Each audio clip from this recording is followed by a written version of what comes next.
Now, should business leaders spend less time being analytical and more time cultivating their emotional and intuitive side? That is the argument of this year's Business Book of the Year.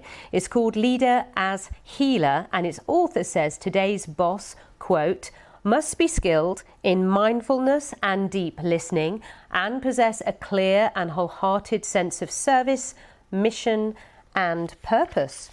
Well, let's talk to the author of the book, Nicholas Yanni, who joins us again, Leader as Healer. Nicholas, good to talk to you again. So just reading out there what you believe leaders need to possess in terms of skills sounds, too difficult to achieve to me, if I'm honest. Well, good morning. The truth is, I teach at two of the world's leading business schools.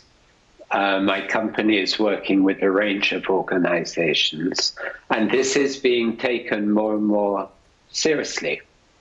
We're at a time of profound disruption, growing instability, and I think people are realizing more and more that what has brought us to where we are is not what will take us forward. You only have to look at the latest Gallup of employee disengagement, which is nearly 80%, and is costing organizations $8.8 trillion in lost revenue. So these kinds of capacities that you mentioned are becoming more and more important, and all the leaders I work with are realizing that.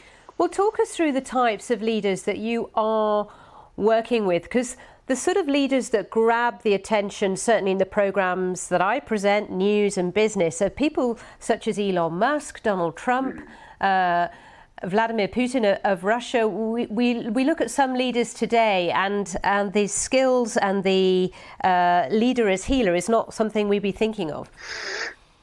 You're so right.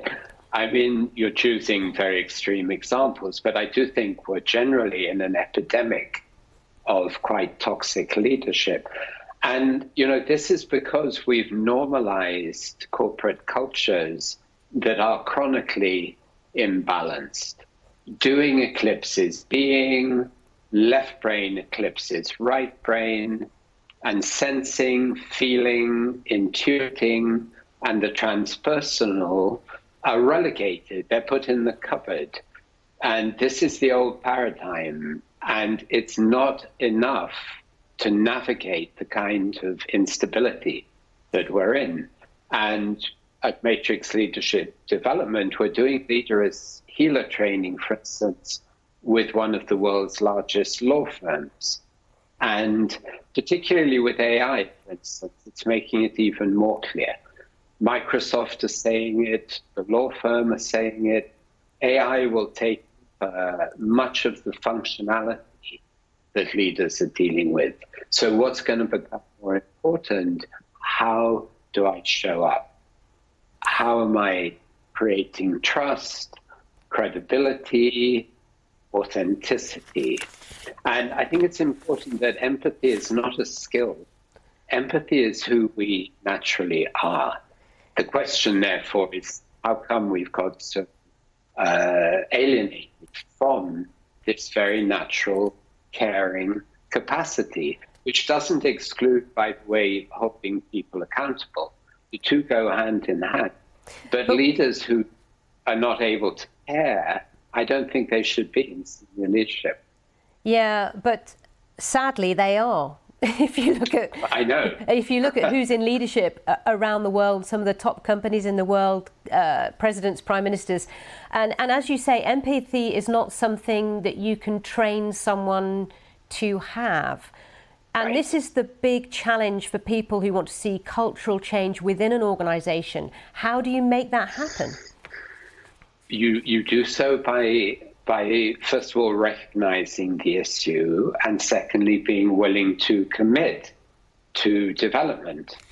And I work with hundreds of leaders who do have that willingness. I think the fact that my book won the award it did is a sign of our times, and it's a very hopeful sign of our times. Okay. Well, Nicholas, we're going to leave it there. I could talk to you at length. We'll drag you into the studio, perhaps, from beautiful Italy into grey, wet London, and get you to talk to us at length. It would be really lovely. Nicholas Ianni, thank you so much for talking to us. Business Book of the Year, Leader as Healer. A fascinating discussion as ever. Thank you for your time.